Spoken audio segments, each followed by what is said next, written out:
Erev Tov à tous. On se retrouve ce soir avec un cours organisé par Midrashet Yehuda et le Rav Shmuel Uziel. On se retrouve pour un cours avec le titre de l'identité d'Israël en quête de sainteté dans les méandres de l'histoire. Le Rav Shmuel. Erev Tov à tout le monde. Je voulais dire qu'aujourd'hui, on va parler de la sortie d'Égypte. Le titre que tu as donné, c'est celui qu'on va donner pour le prochain cours, après Pessah. Et donc, on va continuer maintenant, on va commencer plutôt deux cours ou trois sur la sortie d'Égypte, c'est plus en préparation à Pessah. Et le texte que j'ai choisi aujourd'hui qu'on étudie, c'est le texte que Manitou a écrit en 1991. Et en fait, c'est écrit en 1983, puis ça a été republié une seconde fois. Mais en 1983, donc, il a écrit un texte qui s'appelle De la sortie d'Égypte à l'État d'Israël. Et c'est le texte qu'on va étudier ce soir. Un texte qui va donc parler de la sortie d'Égypte et donc en rapport évidemment avec Pessah. Je vais partager le texte. Voilà, je suppose que vous le voyez maintenant. Donc, dans ce texte, je vais peut-être l'agrandir un petit peu pour qu'il n'y ait pas de problème. Voilà. Voilà. Donc, c'est un texte, voilà, c'est pas un texte très, très, très facile, mais c'est peut-être la meilleure manière de présenter la sortie d'Égypte d'après Manitou, ou la fête de Pessah d'après Manitou. Et on va directement commencer le texte, parce que vous allez voir, il est très dense, et dans ce texte, Manitou va vraiment, on va dire, résumer, j'aurais peut-être même dit le terme de comprimer. Il a réussi à comprimer l'ensemble de sa pensée dans quelques phrases, dans un texte qui est relativement court, 2 pages et demie, dans lequel il va exposer la sortie d'Égypte, donc vue par lui, mais dans lequel la sortie d'Égypte va en fait être le point focal de toute sa pensée. Et c'est extrêmement intéressant, vous allez le voir, parce que ça va nous permettre de découvrir Manitou en entier avec un seul texte. Tout va être dit dans ce texte, mais évidemment de manière très concentrée, très quelquefois même un petit peu elliptique. On va commencer directement. Il dit, voilà, c'est en 1983 qu'il a écrit ce texte, il y a maintenant 3292 ans, en l'an 2448 de l'histoire des hommes, selon le calendrier de la tradition hébraïque, le peuple des enfants d'Israël sort de l'exil d'Égypte. Bon, c'est quelque chose qui est reconnu, c'est pas quelque chose qui est véritablement un chidouche. Mais voilà la première chidouche commence. Cette date, et à travers elle l'événement qu'elle commémore, institue la foi biblique et instaure la nation d'Israël. Dès cette phrase, il y a un problème. Il y a un problème parce que cette question, Manitou va la poser à la fin de son exposé, à la fin de son texte, mais nous allons la poser tout de suite. La phrase est déjà un peu, comme je dis, dense. Cette date, donc, la sortie d'Égypte, et à travers elle, l'événement qu'elle commémore. Donc, il y a la date, le 14 Nissan, il y a l'événement qu'elle commémore. Ces deux-là, la date et l'événement, instituent la foi biblique et instaurent la nation d'Israël. Je vais tout de suite commencer par expliquer cette phrase parce que, en fait, cette phrase répond déjà, ou en tout cas ouvre déjà, un portail sur la fin du texte de Manitou. Et la question que pose Manitou à la fin de son texte est la suivante. Après tout, la foi biblique commence-t-elle vraiment avec la sortie d'Égypte? Est-ce qu'elle ne commencerait pas avec Abraham? C'est-à-dire, et on le voit tout de suite à la ligne 6, tout de suite après, depuis Abraham l'Hébreu et à travers lui, etc., on voit bien que Manitou est tout à fait conscient que la foi biblique et Mounat Israël, ça commence avec Abraham. Abraham, d'après la définition du Rambam Maïmonide, c'est le premier véritablement croyant d'Israël. Et donc tout commence avec Abraham.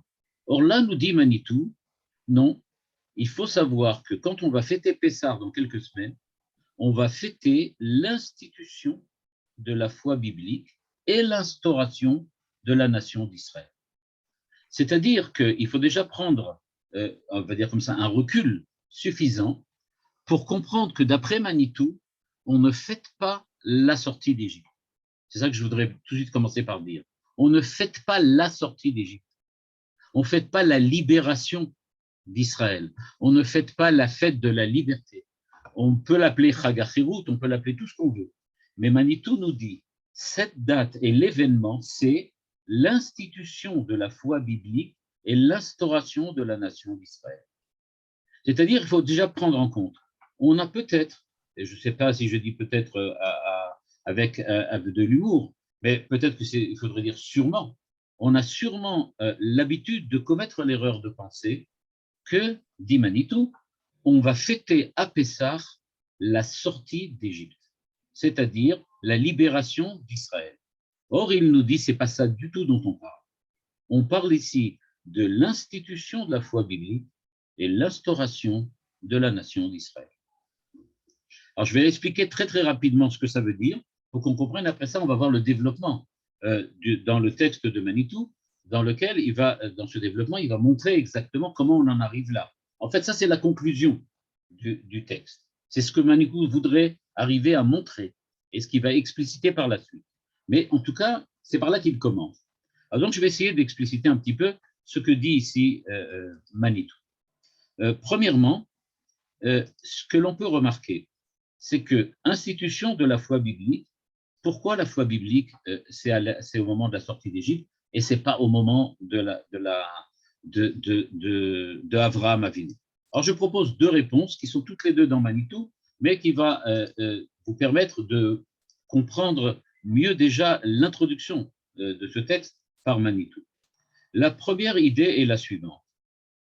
La foi biblique dont Manitou parle ici, je dis c'est la première idée, la foi biblique dont on parle ici Manitou, c'est celle qui concerne l'ensemble d'une nation. Il parle de l'instauration de la nation d'Israël et de l'avènement, l'institution de la foi biblique. C'est-à-dire que il y avait effectivement Abraham, il y avait Yitzhak, il y avait Yaakov. C'est-à-dire il y avait des particuliers, des individus, des hommes qui ont commencé, qui ont entamé un processus, on peut dire historique, dans lequel ils ont découvert la foi monothéiste. C'est vrai, il y a eu des individus comme cela. Il y avait des êtres particuliers qui s'appelaient les patriarches. Ensuite, il y avait la famille de Yaakov et encore beaucoup d'autres après. Mais c'est au moment de la sortie d'Égypte que cette foi est passée de la dimension du particulier et de l'individu à celle d'une nation tout entière. Et ça, c'est une possibilité d'ouverture sur l'humanité, sur l'universel.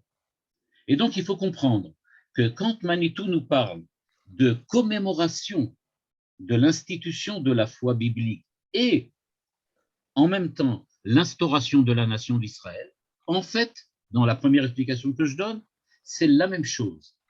C'est parce que Israël est devenu maintenant porteur de la foi biblique des individus et des particuliers qui s'appelaient Abraham, Yitzhak, Yaakov, etc., que l'on a maintenant quelque chose d'entièrement nouveau qui s'est créé, à savoir la possibilité pour l'ensemble de l'humanité de se rattacher à cette foi biblique qui maintenant va passer du niveau des particuliers à celui de la nation d'Israël, c'est-à-dire celui de l'universalité.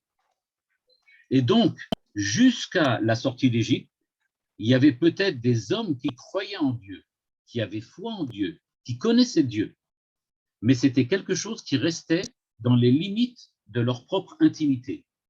À partir du moment où la sortie d'Égypte intervient, eh bien, l'histoire humaine, l'histoire universelle peut enfin commencer et on a démarré maintenant, on peut dire comme ça, le projet du Créateur, à savoir la possibilité de voir l'ensemble de l'humanité se rallier sous le drapeau de la foi monothéiste, sous le drapeau d'Israël et de Dieu.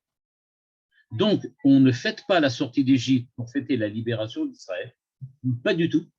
On fête la sortie d'Égypte, dit Manitou, parce qu'on veut parler de l'instauration de la nation d'Israël. C'est ça qui est important. Mais autour de quoi on instaure cette nation? Autour de la foi biblique, parce que c'est l'ensemble de l'humanité qui doit en bénéficier elle aussi. Première explication. Donc, vous voyez tout de suite, on ne parle pas ici, aux yeux de Manitou, de quelque chose qui serait du ressort de l'histoire, je ne vais plus dire pas juive, on va dire ça comme ça. Ce n'est pas de l'histoire juive. La sortie d'Égypte ne fait pas partie de l'histoire juive. Elle fait partie de l'histoire avec un grand H. C'est quelque chose qui concerne l'ensemble de l'humanité. Ça ne concerne pas seulement Israël. Et donc, c'est pas c'est pas une fête, j'aurais dit, ethnocentrique, dans laquelle on est visiblement tourné autour de nous-mêmes. Mais au contraire, c'est une fête qui nous présente comme nation parmi les nations, c'est-à-dire comme nation ayant un rôle à jouer pour les autres nations, donc pour l'universalité. Donc ça, c'est la première possibilité d'expliquer ce que dit Manitou ici. Vous allez voir que ça correspond aussi à un des mouvements du raisonnement et de la pensée de Manitou par la suite. Deuxième explication, on pourrait maintenant ne pas seulement regarder le passage du particulier de l'individu à la nation, c'est-à-dire à l'universel, mais on pourrait répondre à la question de savoir pourquoi Manitou incite sur le fait que c'est la sortie d'Égypte qui fonde la foi biblique et pas Abraham. On pourrait lui répondre par le fait que la sortie de l'exil d'Égypte n'est pas seulement la foi en un Dieu unique, donc un monothéisme, mais c'est aussi quelque chose de beaucoup plus large. Manitou semble dire ici que l'institution de la foi biblique au moment de la sortie d'Égypte, c'est l'institution de la foi en un Dieu qui intervient dans l'histoire. C'est-à-dire, on pourrait penser que monothéisme égale Dieu unique, Dieu un. Et donc, c'est un problème métaphysique. Est-ce qu'il y a plusieurs dieux? Est-ce qu'il y a un seul Dieu? Est-ce qu'il y a des dieux? Est-ce qu'on peut parler de Dieu avec tel et tel attribut? Est-ce qu'on peut parler de Dieu de telle et telle manière, etc., etc. Et donc, on aurait pu croire que la foi biblique, c'est quelque chose qui relève de la métaphysique, de la théologie, c'est-à-dire de ce qui a un rapport avec la façon dont les hommes utilisent la raison pour pouvoir parler de Dieu ou de ce qui est métaphysique, c'est-à-dire ce qui dépasse le monde de la physique. Or, nous dit Manitou, si je reprends cette phrase, c'est instituer la foi biblique et instaurer la nation d'Israël.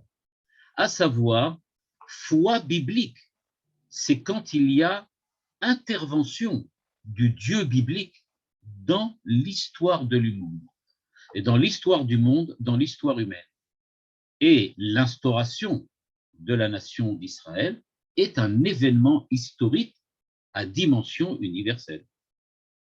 Et donc, c'est dans le cadre de l'institution de cette foi biblique, qu'on peut appeler universelle, que l'on peut parler de l'importance de l'instauration de la nation d'Israël, parce que cette nation a un rôle à jouer dans cette foi biblique universelle. J'essaie de dire ça de manière plus simple. Manitou nous dit il faut lier deux choses. Il faut lier la foi biblique, c'est-à-dire ce qui a rapport avec la métaphysique, la philosophie, la théologie, avec l'histoire, c'est-à-dire l'intervention de Dieu dans l'histoire. Dieu nous demande de croire en lui comme Dieu qui nous a fait sortir d'Égypte.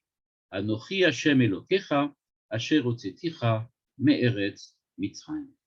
Je ne suis pas le Dieu créateur quand Dieu s'annonce aux enfants d'Israël sur le mont Sinaï. Il ne dit pas je suis le Dieu créateur, il ne dit pas je suis le Dieu un, il ne dit pas je suis le premier moteur d'Aristote, mais il dit non, je suis le Dieu qui vous a fait sortir d'Égypte. C'est-à-dire que la foi biblique n'est pas une foi en un Dieu théologique, philosophique, mais c'est une foi en un Dieu qui intervient dans l'histoire. Et donc, s'il intervient dans l'histoire, c'est qu'il a une visée universelle, une visée pour l'ensemble de l'humanité. Parce que l'instauration de la nation d'Israël, dont parle Manitou, ce n'est pas un événement seulement pour Israël, c'est un événement qui concerne aussi l'ensemble de l'humanité. Il s'agit d'un événement à l'échelle mondiale, à l'échelle historique universelle. Et donc, dans cette deuxième explication, ce qui est important ici, ce n'est pas le passage de l'individu, du particulier au national et à l'universel, mais c'est au contraire, je ne vais pas dire au contraire, mais parallèlement, l'insistance sur le fait qu'il n'y a de Dieu, c'est-à-dire d'objet de la foi biblique, que celui qui intervient dans l'histoire universelle et prend position à l'intérieur de cette histoire. Aussi, quand vous allez arriver à Pessah et que vous allez préparer le Seder, quand vous allez préparer le Seder, encore une fois, nous dit Manitou, ne pensez pas Israël seulement. Ne pensez pas, oui, on vient de sortir, on est libéré, on a cassé l'échelle, on est enfin sorti. Ce n'est pas ça la sortie d'Égypte. La sortie d'Égypte, c'est premièrement une visée universelle. Que ce soit dans la première explication que j'ai donnée, le passage du particulier et de l'individu à l'universel, ou dans la deuxième explication, qui est la découverte que la foi du Dieu unique, c'est la foi en un Dieu universel, dans les deux cas, il y a une visée universelle dans la sortie d'Égypte. La sortie d'Égypte, comme le dit le Maharal, est un événement fondateur, pas seulement de l'histoire d'Israël, fondateur de l'histoire de l'humanité. C'est quelque chose qui relève de l'universalité. Ça, c'est la première chose. Deuxièmement, la sortie d'Égypte qu'on va fêter le soir du Seder, c'est aussi, et en même temps, l'importance et la centralité de la nation d'Israël pour la réussite du projet divin, c'est-à-dire l'instauration d'une foi biblique pour l'ensemble de l'humanité.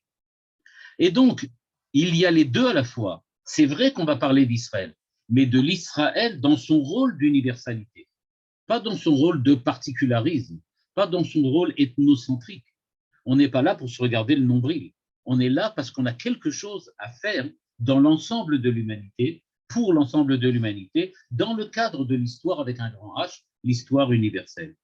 Et donc, si on reprend donc cette petite phrase de Manitou, eh bien, ce qu'on va revoir maintenant, c'est qu'on va comprendre que Manitou, ici, dans cette petite phrase-là, nous donne, vous le voyez maintenant encore devant vous, nous donne donc la possibilité de découvrir maintenant qu'il y a, à travers l'événement qui est fêté donc à cette date-là, et vous avez remarqué évidemment que quand Manitou parle de la sortie d'Égypte, il parle de deux choses. Il parle à la fois de la date et à travers elle l'événement. C'est un peu bizarre. On ne commémore pas une date, on commémore un événement. Quand on va, je ne sais pas, moi, pour ceux qui regardent, qui ont la patience de regarder le défilé du 14 juillet, alors c'est vrai qu'on parle du 14 juillet, mais on parle de la libération de la Bastille ou bien de la fête nationale de la France. Et donc, que veut dire ici parler d'une date et en même temps parler d'un événement? Cette date est à travers elle l'événement qu'elle commémore. Ici, Manitou veut nous dire qu'il existe un grand rapport, une grande relation entre le moment choisi dans l'année durant laquelle l'événement s'est produit et l'événement lui-même.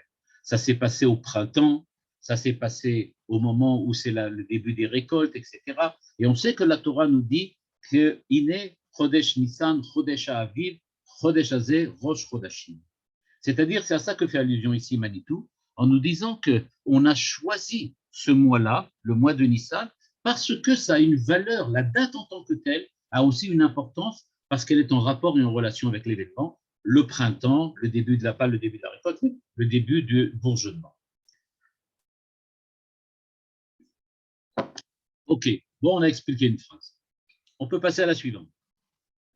Donc, instituer la foi biblique et instaurer la nation. Et maintenant, Manitou va maintenant nous exposer ce thème-là, le thème donc de la libération, pas d'Israël, mais la libération de l'humanité.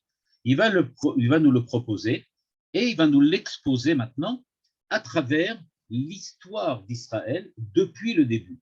Et il commence depuis Abraham l'Hébreu et à travers lui et sa postérité. Là, encore une fois, regardez la précision de l'écriture de Manitou. À travers lui et sa postérité. Il aurait pu ne rien dire du tout. Depuis Abraham l'Hébreu, la conscience humaine vit une mutation religieuse et spirituelle radicale. Or, Manitou prend le temps de rajouter 4 mots, enfin 5. À travers lui et sa postérité. Que veut-il dire ici? Il veut dire que Abraham est le début, effectivement, de la foi biblique, mais au niveau des individus, ou comme j'ai dit tout à l'heure, au niveau de la possibilité d'un homme particulier de se tourner vers Dieu. On n'en est pas encore à l'histoire, l'intervention historique. Dieu parle seulement avec Abraham. Et donc, nous dit Manitou, depuis Abraham l'hébreu, il précise bien l'hébreu, parce qu'on sait quelle est l'importance de l'hébraïsme chez Manitou. Donc, Abraham l'hébreu, à travers lui personnellement et sa postérité dans l'histoire, c'est-à-dire, ce n'est pas seulement Abraham qui va fonder la foi, mais c'est toute l'évolution historique qui va suivre l'histoire d'Abraham, monsieur Abraham, l'homme Abraham. Eh bien, la conscience humaine depuis Abraham vit une mutation religieuse et spirituelle radicale. Regardez bien, ce n'est pas seulement à l'époque d'Abraham que la conscience humaine vit une mutation religieuse, c'est à travers lui et toute sa postérité. C'est-à-dire que quand maintenant Manitou va nous parler du problème du paganisme, il va nous montrer que ce problème du paganisme, ce n'est pas seulement et uniquement un problème qui s'est posé à l'époque d'Abraham. Sinon, pourquoi Dieu serait-il donné la peine de dire sur le mont Sinaï, je suis le Dieu qui vous a fait sortir d'Égypte?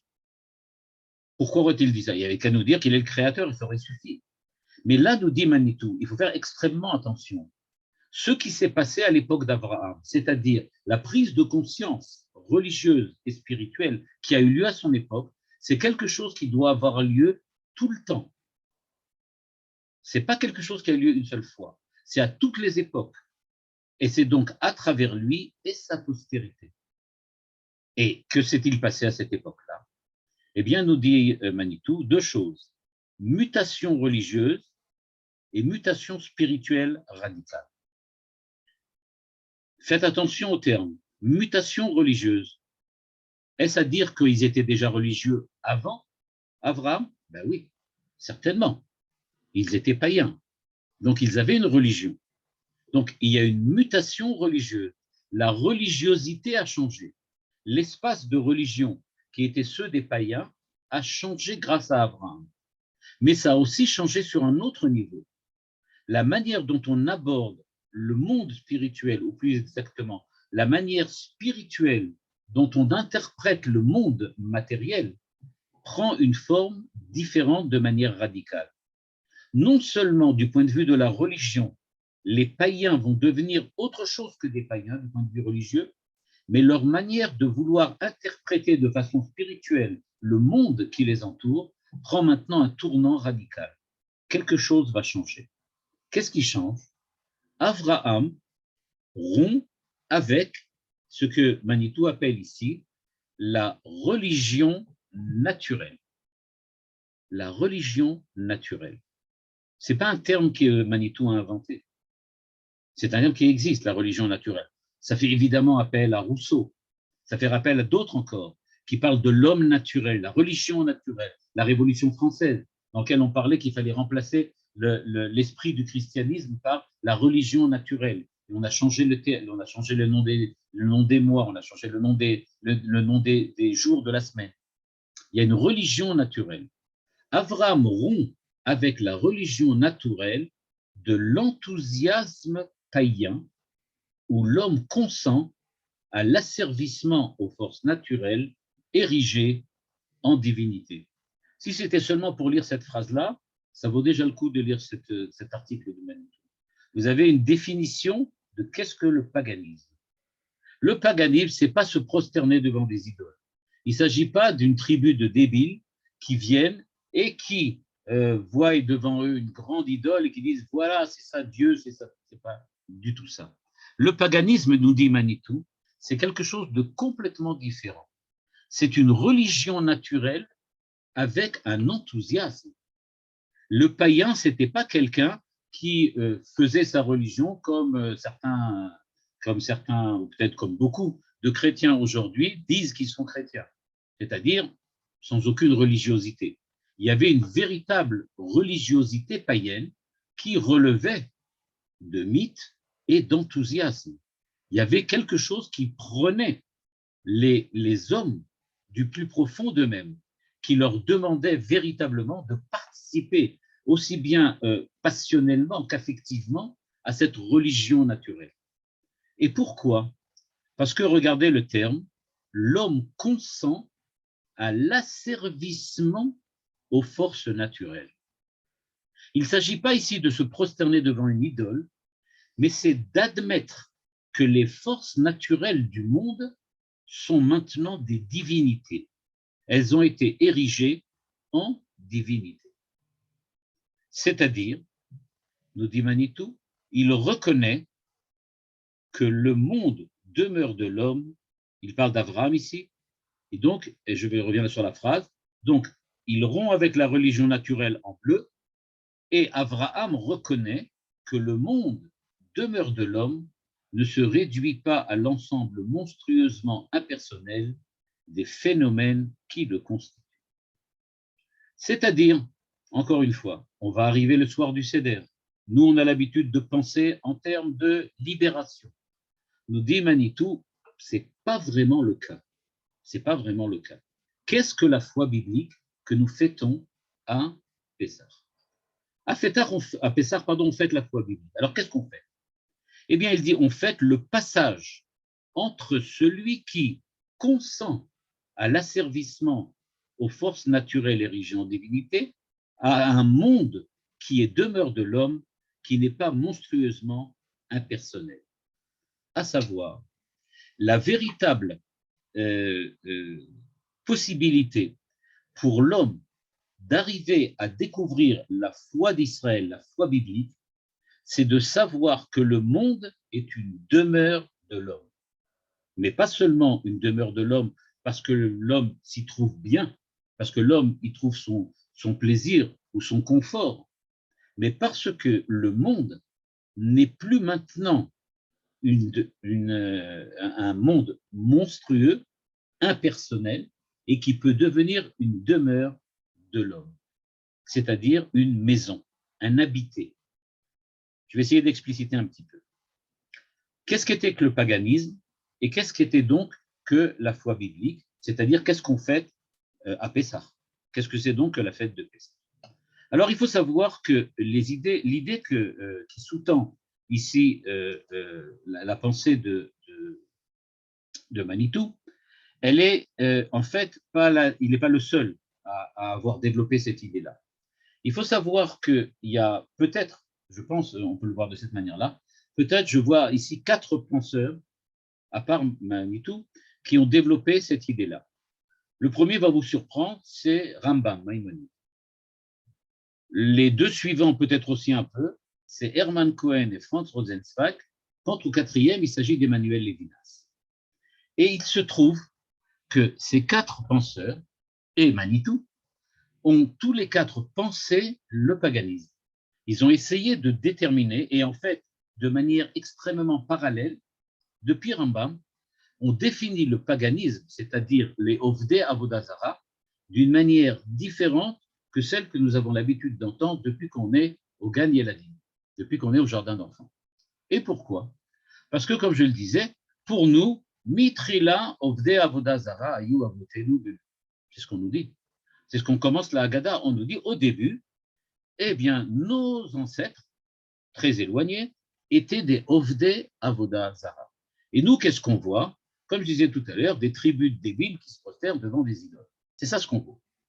Mais en fait, Rambam nous dit c'est pas du tout ça. Mais c'est pas du tout ça. Quand on reprend Rambam, il nous dit comment a débuté la Avodah Zara. Il nous dit d'abord, ça n'a pas commencé par être de la Avodah Zara. Au début, il y avait la foi biblique. C'était Adam Arishon. Adam Arishon avait la foi biblique. c'est-à-dire qu'il avait la foi en un Dieu unique, monothéiste, créateur du monde. C'est clair. Mais ça a mal tourné, ça a dérapé.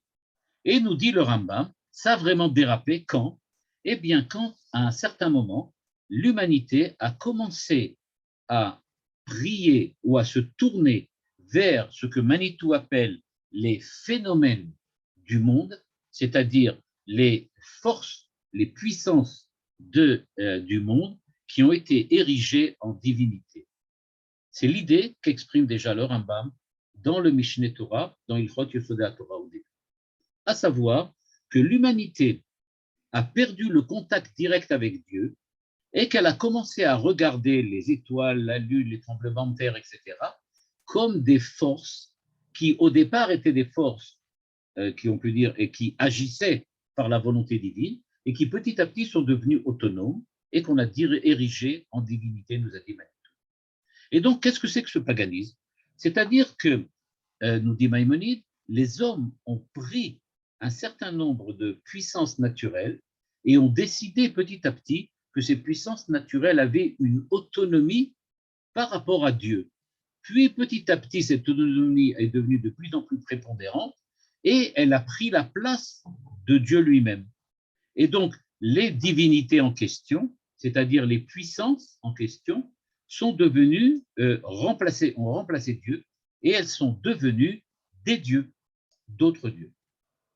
Mais au départ, la religiosité, dit Manitou, était la même, à savoir qu'il y avait effectivement dans la pensée humaine de l'époque, dans la pensée paganique, dans la pensée païenne, il y avait cette volonté, ce désir de chercher ce que Manitou appelait tout à l'heure les aspects métaphysiques, les aspects spirituels, les aspects théologiques de la vie et de l'existence. Et donc, nous dit Manitou, eh bien, il faut savoir que ce paganisme, comme je disais tout à l'heure, ce n'était pas une débilité.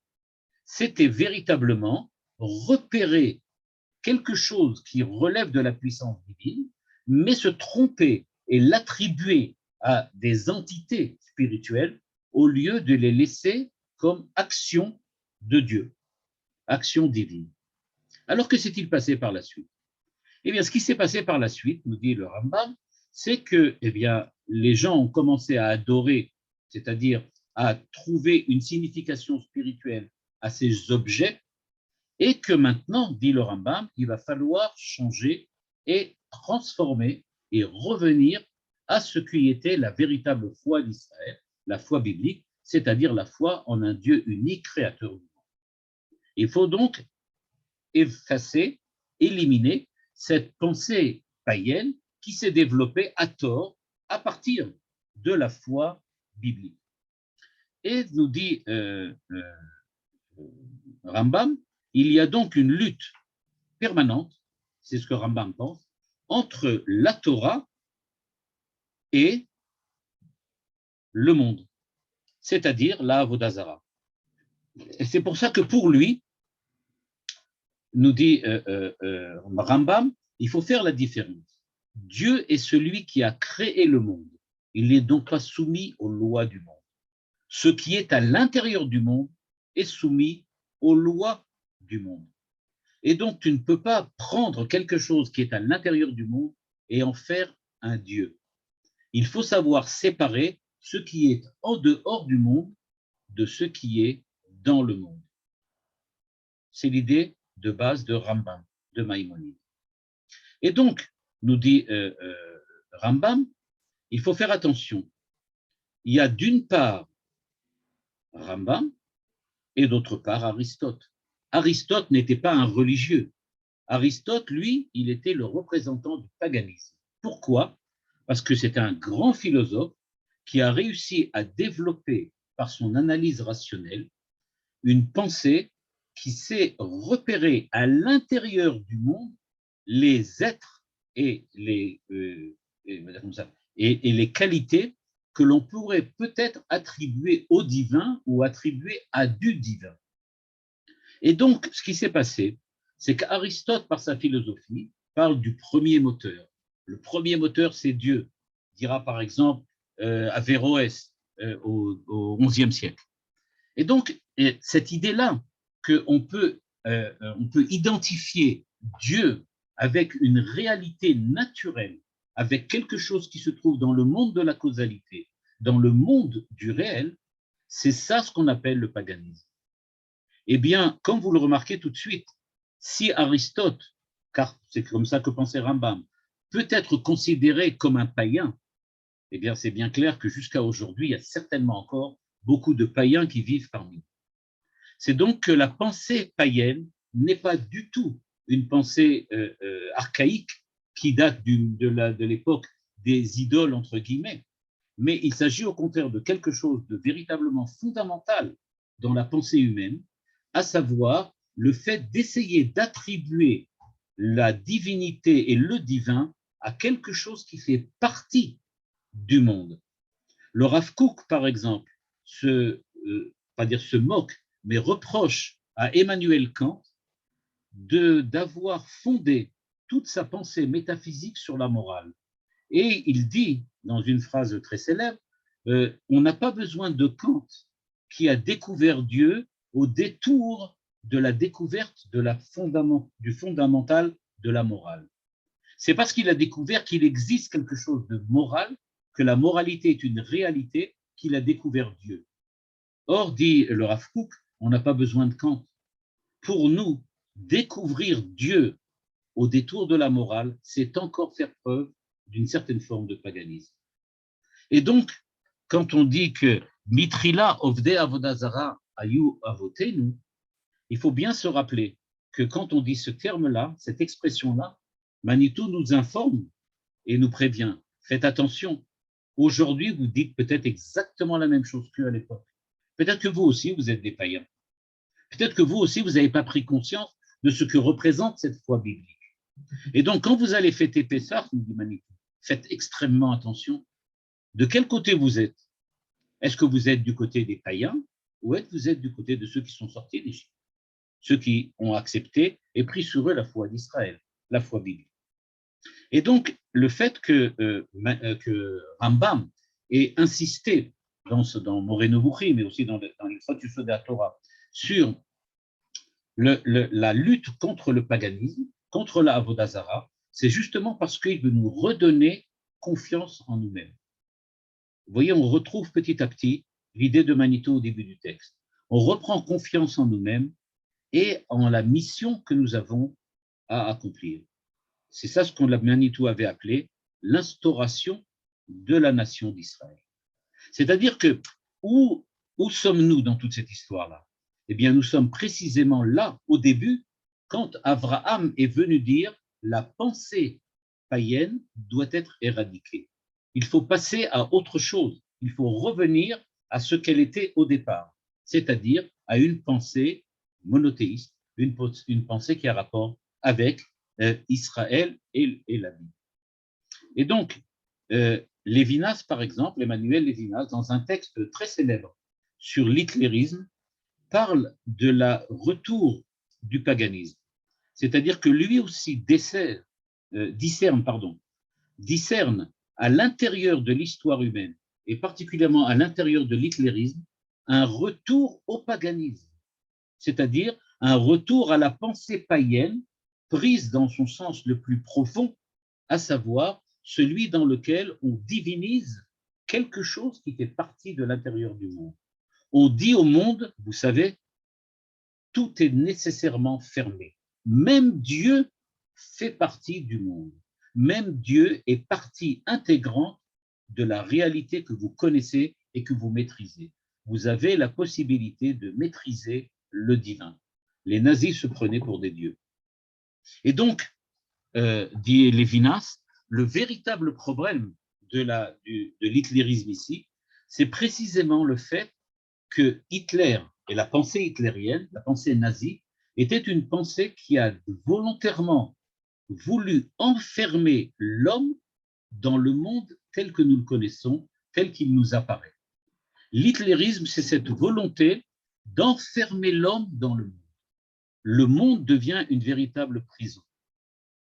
Au fond, est-ce que l'hitlérisme, c'est pas ça l'exil de l'Égypte?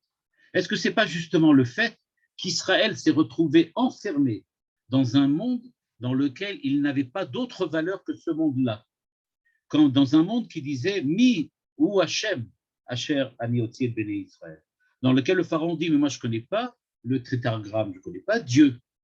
Moi je connais les dieux que nous avons là, ceux que nous-mêmes nous maîtrisons. On leur donne à manger, on leur donne à boire, ils font ce qu'on veut.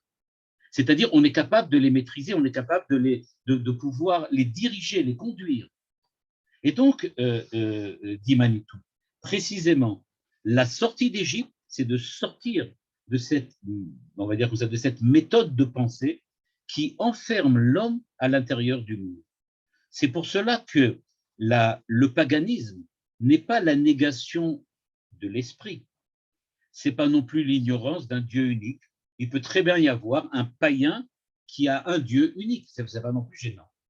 Mais le paganisme, c'est, je cite une phrase de Lévinas, l'impuissance radicale de sortir du monde. C'est ça le véritable problème du paganisme. Et c'est ça ce que Manitou nous dit quand il dit la phrase, en fait, c'est une religion où l'homme, je relis la phrase, consent à l'asservissement aux forces naturelles érigées en divinité. C'est prendre quelque chose à l'intérieur du monde et de dire ça, c'est le plus grand Dieu qu'on peut découvrir. C'est ça le Dieu ou les dieux. Aucune importance si c'est mono ou polythéiste. Et donc, nous dit Manitou, sortir d'Égypte, c'est d'abord sortir de cette impuissance radicale à sortir du monde. Et donc, la pensée, donc, pardon, la volonté de Manitou dans ce texte, c'est de nous mettre en garde. Vous allez fêter Pessah, vous allez fêter le soir du Seder, mais est-ce que vous n'allez pas passer complètement à côté de la véritable dimension de Pessah? Est-ce que véritablement vous allez comprendre qu'à chaque Pessah, à travers cette date et l'événement qui s'y joue, eh bien, à travers cette date et cet événement, il se produit quelque chose de beaucoup plus profond que simplement la libération d'un peuple à un certain moment. On n'est pas l'Ukraine et on n'est pas non plus l'Allemagne de l'Est. C'est pas ça ce qu'on fête à Pessah. On ne fête pas le printemps des nations.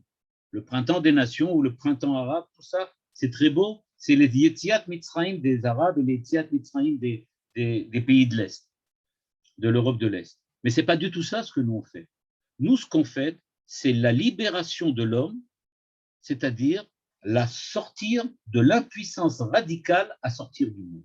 C'est-à-dire qu'on est capable de sortir, d'être ailleurs.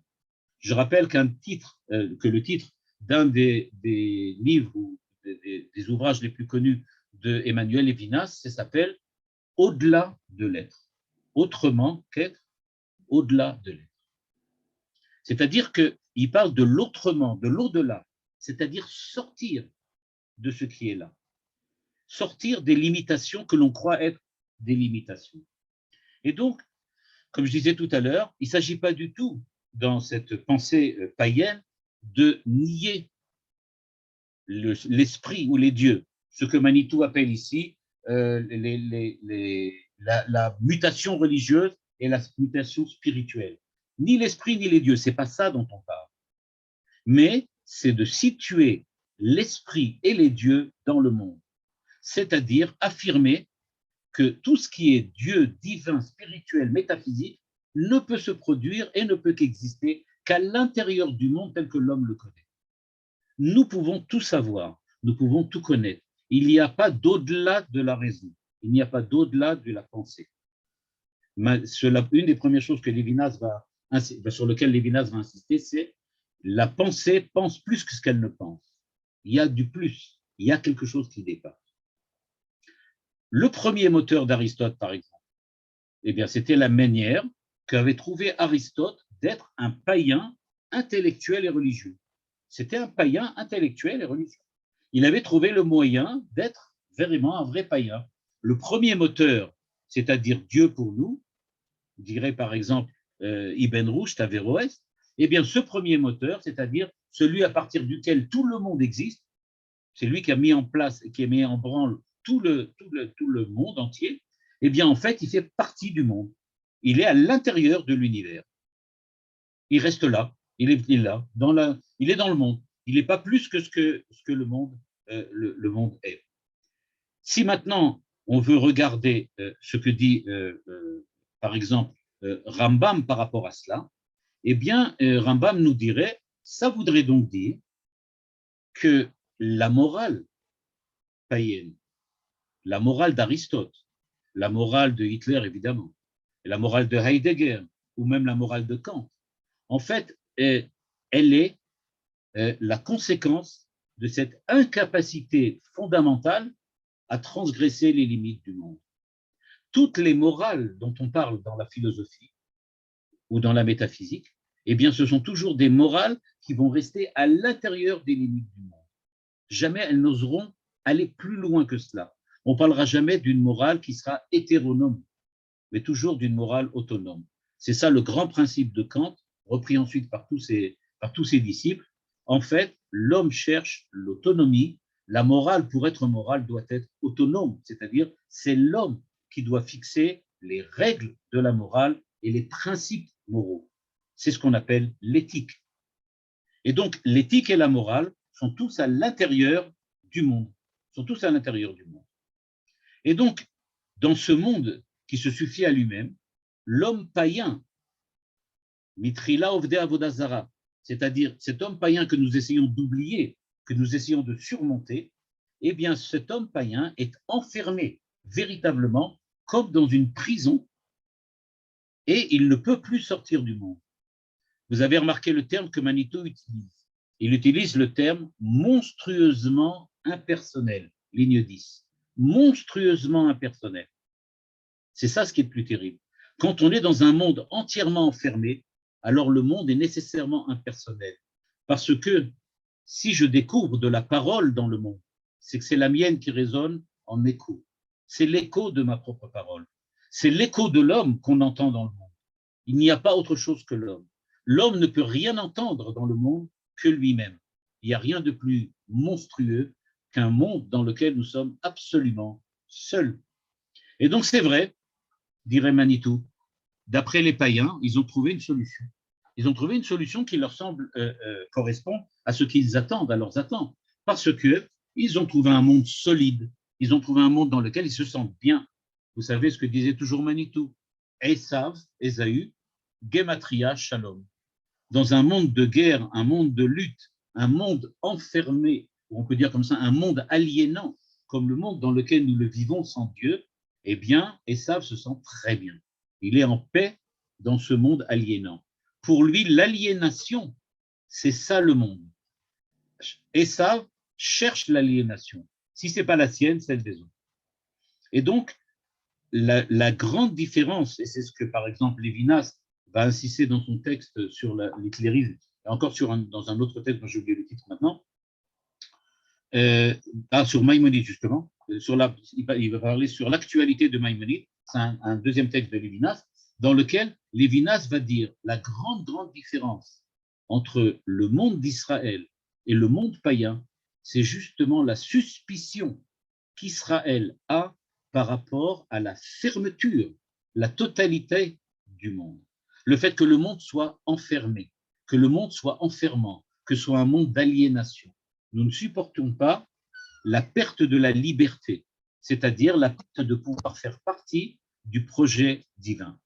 Et donc, le monde du judaïsme, le monde d'Israël, qui va s'opposer au paganisme, ça va donc être une opposition en termes d'enfermement, ce que Manitou appelait la monstruosité. Et je vais regarder cette phrase encore une fois, à la phrase à la ligne 9 que vous avez devant vous. Regardez, il parle d'Abraham, et vous allez voir que ce que j'ai dit, c'est plus ou moins ce que dit maintenant Manitou. Il reconnaît en rouge le monde demeure de l'homme. Le monde est devenu une demeure, pas une prison. C'est une demeure. C'est un endroit dans lequel on peut vivre enfin, parce que maintenant le monde est le monde où Dieu intervient, où Dieu est présent, où Dieu est Ani Otzitira Meret Mitzrayim. Il y a un Dieu qui est là et qui nous libère. Eh bien, ne se réduit pas à l'ensemble monstrueusement impersonnel des phénomènes qui le constituent. Et donc, si on revient donc sur cette idée, la sortie d'Égypte, c'est effectivement la sortie de l'enfermement, la sortie de la prison, la sortie de l'exil. L'exil ici n'est pas à comprendre comme quelqu'un qui est jeté en dehors de lui-même, au contraire, c'est quelqu'un qui est enfermé en lui-même. Par exemple, toujours pour revenir à lui, Lévinas va montrer que la morale juive parle de sortir du monde, va chercher le provisoire. C'est-à-dire que au sein même du monde tel qu'il est, nous allons véritablement découvrir qu'il existe des poches d'incertitude. Des poches d'incertitude. C'est-à-dire qu'il y a des choses qui existent peut-être, mais que nous n'avons pas interprétées de manière normale. Nous avons véritablement essayé d'être des hommes qui vivent à l'intérieur du monde, mais on a raté quelque chose. Grâce à la sortie d'Égypte, maintenant, on reprend la dimension et la signification des choses telles qu'elles sont. On les replace à l'intérieur de leur contexte véridique, et donc c'est à l'intérieur de ce contexte véridique que nous pouvons véritablement découvrir qui est et comment est Israël. Je vais juste terminer la petite phrase qui suit ce que Manitou dit. Il nous dit les phénomènes qui le constituent, et il dit ensuite cosmique. On parle évidemment, je sais pas, la Lune, les étoiles, les tremblements de terre, astronomique, bon, les étoiles, physique, biologique, et comme on sait le dire aujourd'hui, psychique, sociaux et politiques. C'est-à-dire, à quoi fait allusion ici Manitou? Il ne faut pas se rappeler en 1983, quand Manitou a écrit ce qu'il a écrit, eh bien, dans le monde entier, le marxisme représentait un courant de pensée extrêmement fort. Aujourd'hui, beaucoup moins. Mais à l'époque, c'était quelque chose de fondamental. Pour ceux qui ont connu le Paris de l'époque des années 70, vous saviez qu'on ne pouvait pas organiser une rencontre d'intellectuels dans laquelle on n'invitait pas des marxistes. C'était absolument obligatoire et nécessaire. Eh bien, nous dit Manitou, aujourd'hui, on parle de déterminisme psychique, et évidemment, il fait allusion à Freud et à la psychanalyse, et d'un déterminisme social et politique, et en faisant allusion au marxisme et aux pensées marxistes. Et donc, nous dit Manitou, vous cherchez des Ovdei Avodazara? Peut-être pas, vous cherchez peut-être pas, mais nous dit Manitou, si vous voulez sortir d'Égypte, il faut savoir de quoi vous devez sortir. Eh bien voilà, il nous donne des noms. Il nous dit, ben voilà, le marxisme, la psychanalyse, d'un certain point de vue, elle représente, à ses yeux en tout cas, un déterminisme psychique qu'il faut surmonter, ou en tout cas interpréter d'une autre manière, si on veut qu'elle préserve, la psychanalyse, elle aussi, la pensée d'Israël et la foi biblique. Et donc, ce que le président dit Manitou, vous allez sortir d'Égypte? Oui, oui, vous allez le voir à la fin du texte, il va le dire, et ça va être la fin du texte vraiment, les dernières lignes. Il va nous dire, n'oubliez pas, vous qui participez au CEDER, vous allez devoir sortir d'Égypte. Vous allez devoir sortir d'Égypte. On ne fête pas la nuit du CEDER simplement pour se rappeler, pour commémorer la libération d'Israël de l'époque. On fête la sortie d'Égypte parce que nous en sortons. Chayav Adam lirot et atzmo yotze mitzrayim. Vous aussi, vous allez devoir sortir d'Égypte. Vous allez me dire, mais nous, on n'est pas des Avodazara. Nous, on n'est pas des païens. Pour nous, le paganisme et les idoles, c'est quelque chose de ridicule. Jamais aucun d'entre nous ne croit dans les idoles. Et Manitou d'expliquer, mais ce n'est pas du tout ça dont on parle. C'est une pensée qui, avec l'hitlérisme, par exemple, avec la psychanalyse, pour ceux qui, avec Manitou qui le pensent, ou avec les marxistes, vous avez des formes de paganisme qui sont encore valides aujourd'hui et qui tiennent le coup et la route aujourd'hui. C'est-à-dire des pensées qui refusent de voir Dieu en dehors des limites du monde et qui enferment l'homme, sa dimension spirituelle et sa dimension métaphysique et religieuse à l'intérieur des limites de la connaissance rationnelle du monde. Il dit à partir du moment où vous en êtes là, vous êtes dans un monde païen et vous êtes empreint de paganisme. Et c'est pour ça que vous avez besoin tous les ans de recommencer et de ressortir d'Égypte.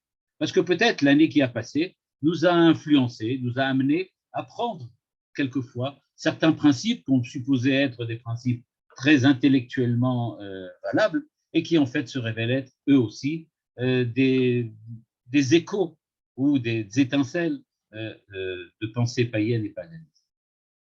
Nous allons voir dans la suite du texte, à partir de la ligne 12, comment effectivement l'homme va pouvoir se libérer de ce paganisme. Mais déjà, on comprend que le Pessah et la nuit du Seder, auquel Manitou nous invite, est en tout cas, à première vue, assez différent de celui qu'on a l'habitude de fêter, et qu'au fond, peut-être que la meilleure façon de fêter Pessah, c'est de le fêter d'une manière différente. Ça serait peut-être ça le vrai Pessah. C'est quand on fête Pessah de manière différente. Voilà.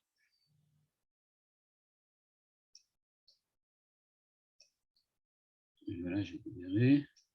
Merci beaucoup, Rav Uziel. Je vais activer les micros de tout le monde. Donc, si vous avez des questions pour le Rav, c'est maintenant.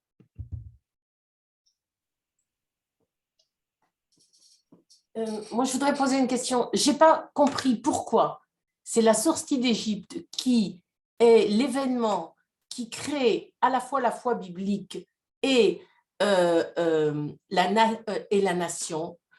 Et pourquoi ça n'est pas le Mahamad Har Sinaï? Parce que le Mahamad Har Sinaï, Manitou va l'expliquer par la suite, c'est 10-15 lignes après, il va l'expliquer par la suite qu'au moment du Mahamad Har Sinaï, il y a le passage entre Abraham et Moshe. Il va expliquer que Moshe, c'est une étape qui intervient après Abraham. La sortie d'Égypte, c'est la fin de l'époque abrahamique. C'est-à-dire, en fait, ce que va dire Manitou par la suite, c'est qu'on sort d'Égypte, c'est qu'on vient de terminer l'époque d'Abraham. Abraham a fondé la foi, mais au niveau de l'individu. On l'a retrouvé au niveau de la nation tout entière avec la sortie d'Égypte. Maintenant, on peut recevoir la Torah de Moshe. Mais la Torah de Moshe, c'est ce qui vient après la fondation de la foi. C'est quelque chose qui n'a pas de rapport direct avec la foi, mais c'est quelque chose, une fois que tu crois en Dieu, alors tu as l'otirtzar, l'otina, etc. Ça vient après. La Torah, c'est un contenu, c'est ce que revient très, très souvent sur la plume de Manitou, qu'il y a une différence entre la charte d'identité ou la carte d'identité. Ce n'est pas exactement pareil. L'identité, elle se crée avec les patriarches. La charte d'identité, c'est-à-dire le contenu, on va dire, comportemental de la carte de l'identité, c'est la charte. Ça, c'est Moshe. Mais ça, c'est plus tard. Mais d'abord, il faut l'identité. L'identité, c'est la nation d'Israël avec la foi biblique d'Abraham. Merci. Merci beaucoup. Est-ce que dans le point de départ de la foi d'Abraham, c'est ce on traduirait par Emouna, le mot foi, même si ce mot-là ne représente pas vraiment, parce que ça n'implique pas automatiquement la présence de Dieu dans l'histoire. La présence de Dieu dans l'histoire au moment d'Abraham, c'est pas évident. On voit pas la présence de Dieu. On voit les miracles que Dieu fait à Abraham. Mais ce n'est pas la présence de Dieu dans l'histoire. C'est-à-dire qu'Abraham ne voit pas encore on peut dire comme ça, la personnalisation de la présence divine au niveau des nations et au niveau de l'histoire des autres peuples. Lui, il voit seulement au niveau, on peut dire comme ça, centralisé sur lui, sur Abraham. Ça, il le voit. Mais il ne voit pas plus que ça, plus large que ça. C'est pour ça que Dieu lui dit, Delech lecha, qu'il va être une bénédiction pour toutes les nations. Et ça, c'est un vrai chidouche pour Abraham. Abraham n'avait jamais prévu d'être bénédiction pour les nations.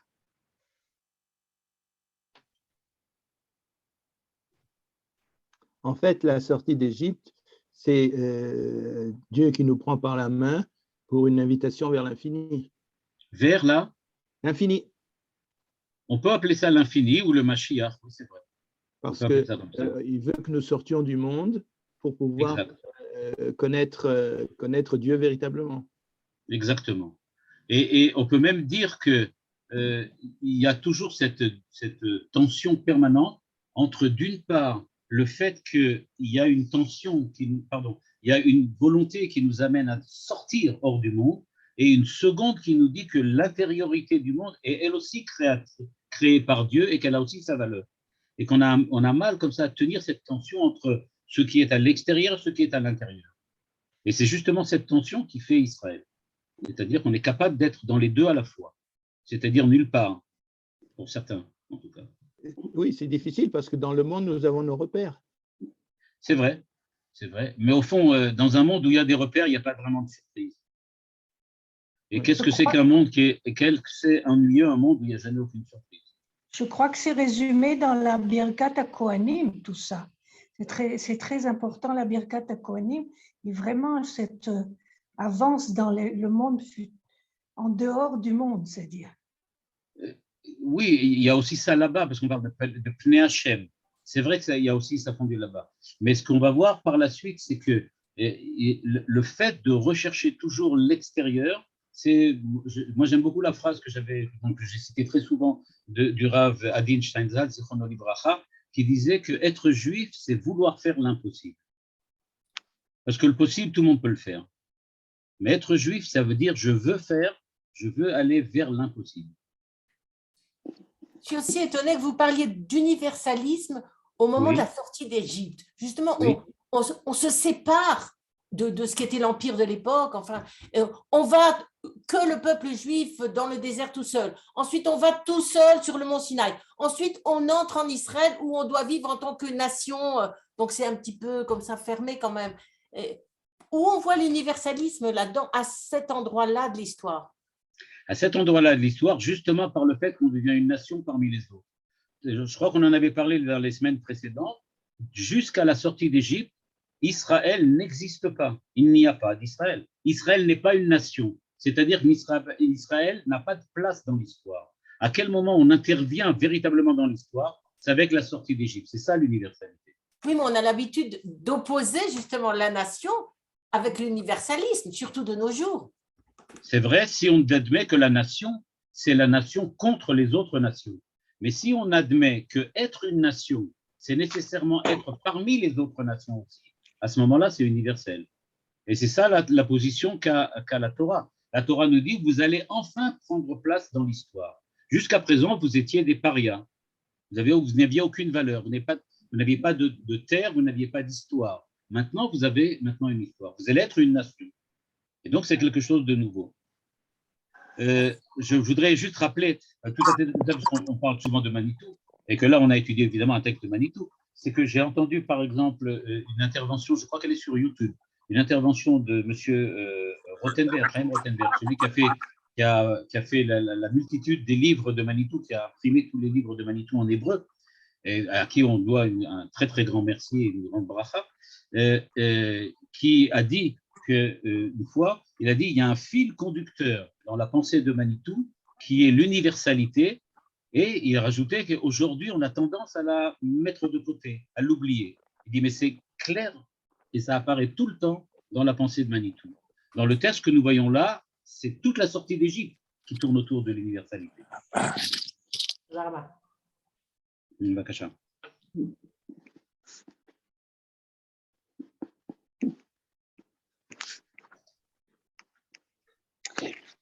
Est-ce qu'on peut dire que ce sont vraiment les intellectuels, tout le courant, tout l'intellectualisme en général, qui fait en sorte qu'on ne puisse jamais sortir de ce monde et qu'on doit y rester enfermé?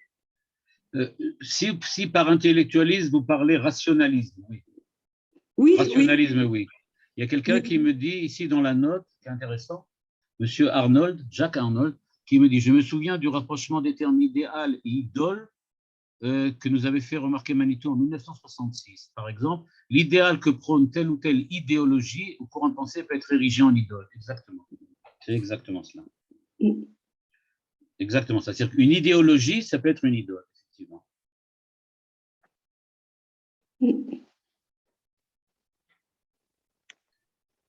Ok.